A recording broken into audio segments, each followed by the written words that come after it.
Dear students, class 11th business studies topic form of business organization.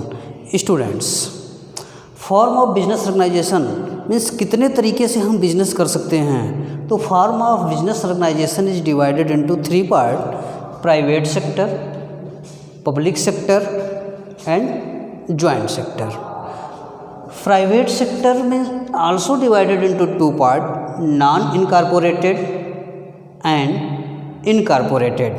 Non incorporated means जिस organisation का registration करना must नहीं है. Without registration we can operate that organisation, that is called non incorporated organisation. जिस organisation को बिना registration के हम ऑपरेट कर सकते हैं, चला सकते हैं, वो नॉन इनकॉर्पोरेटेड ऑर्गेनाइजेशन है प्राइवेट सेक्टर में.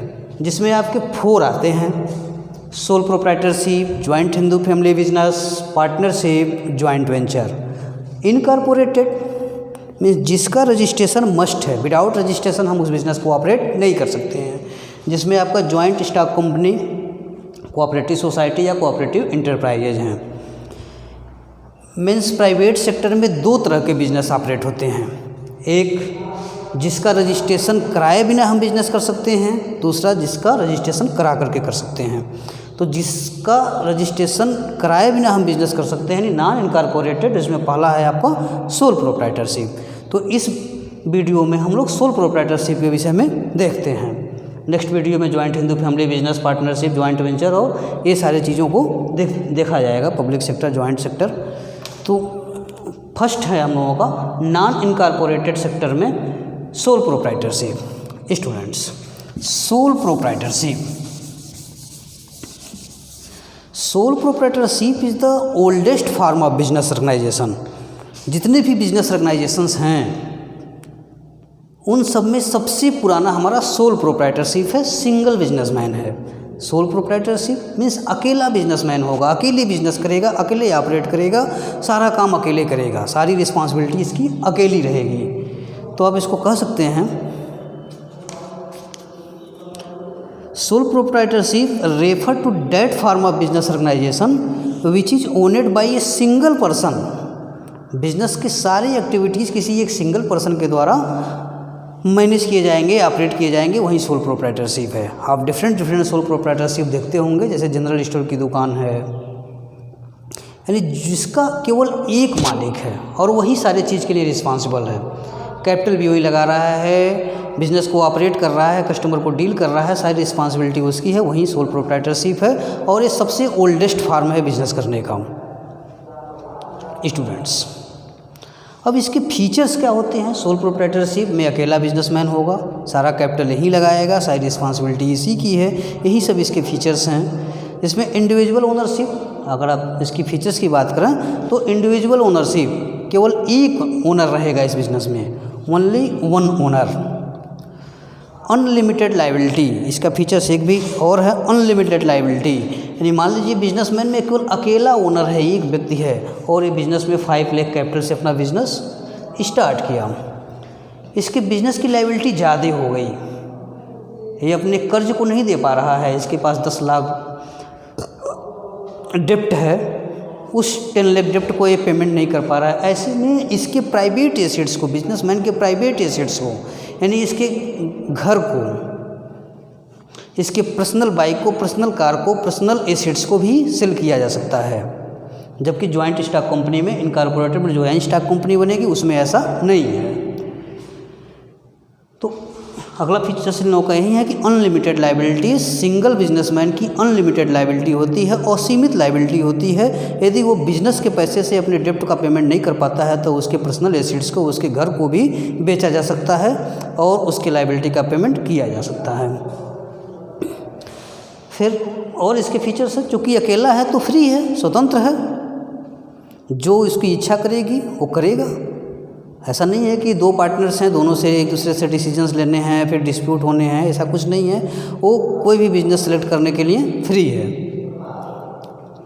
सीक्रेसी भी इसमें होती है. सोल प्रोप्राइटरशिप में ओनली वन ओनर है, केवल एक ओनर है. ऐसे में जो भी ऑपरेशंस होंगे, जो भी कैपिटल होंगे, जो भी डिसीजंस होंगे,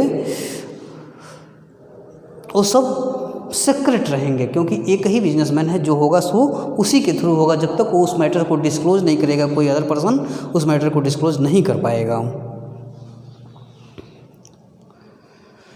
फिर एक और इसमें के फीचर्स है, no separate entity, no separate legal entity, यानी बिजनेस और बिजनेस ओनर दोनों एक ही हैं, उनमें कोई सेपरेट एंटिटी नहीं है, दोनों अलग नहीं हैं।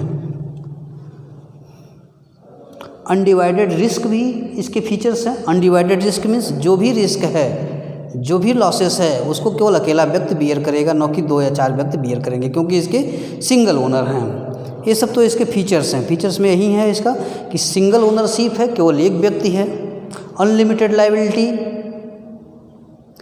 फ्रीडम स्वतंत्रता है इसमें,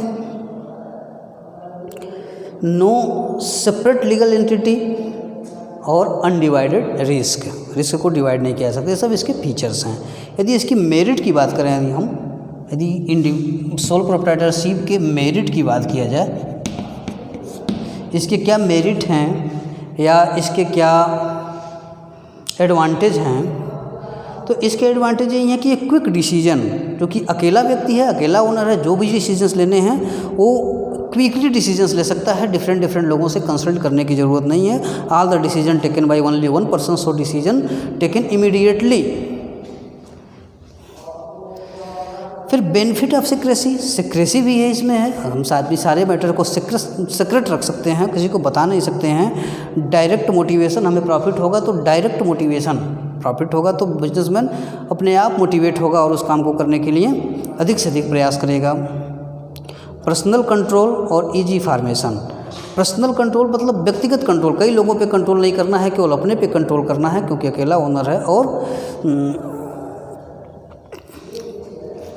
इजी फॉर्मेशन, अकेला बिजनेस करना है, एक ही व्यक्ति उस बिज़नेस का सारा ऑर्गेनाइज करता है, सारा व्यवस्था करता है। ऐसी सिचुएशन में वो सारे बिजनेस को अकेले ही हैंडल कर सकता है और तुरंत उसको ऑपरेट भी कर सकता है, तुरंत उसका ऑर्गेनाइजेशन भी कर सकता है, क्योंकि ये बहुत ही छोटा होता है, सबसे ओल्डेस्ट फार्म है, इसमें कोई लीगल फॉर्मेलिटीज़ की ज़रूरत नहीं है, कई लोगों को मिलाने की ज़रूरत नहीं है, ऐसे में इसका फॉर्मेशन ईजी है। ये सब इसके मेरिट हैं।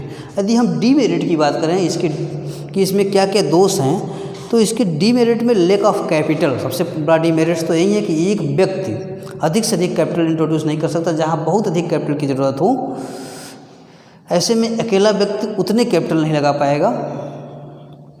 इसलिए पहला तो डीमेरिट यही है कि लैक ऑफ कैपिटल, जहाँ अधिक कैपिटल की ज़रूरत है वहाँ पे ये सोल प्रोप्राइटरशिप फेल हो जाएगा।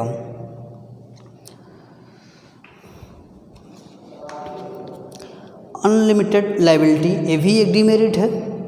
सोल प्रोप्राइटरशिप का ये डीमेरिट है कि unlimited liability. Unlimited liability means if sole proprietor not paid to their debts, in that situation their personal assets is used for payment of that debts।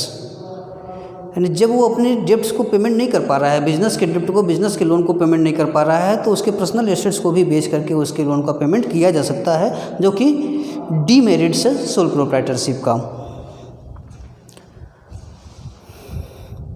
Unbalanced management, जो कि अकेला व्यक्ति है, ऐसे में वो मैनेजमेंट सही से नहीं कर पाता है। बिजनेस में बहुत सारे वर्क होते हैं, अकेला व्यक्ति सारे वर्क को नहीं कर पाएगा। जब सारे वर्क को नहीं कर पाएगा तो अनबैलेंस्ड मैनेजमेंट होगा, उसमें कोई बेहतर मैनेजमेंट नहीं हो पाएगा और फिर ए लॉट ऑफ डिफ़िकल्टीज सामने आएंगी। तो ये सब इसके डीमेरिट्स हैं। तो स्टूडेंट्स, आपने देखा कि सोल प्रोप्राइटरशिप क्या होता है, इसके फीचर्स, इसके मेरिट और डीमेरिट। ये छोटा सा टॉपिक है, आपके बुक में दिया है, इसको अपने बुक से रीडिंग मार लीजिए और रीडिंग मारने के बाद आप उसको तैयार कर लीजिए।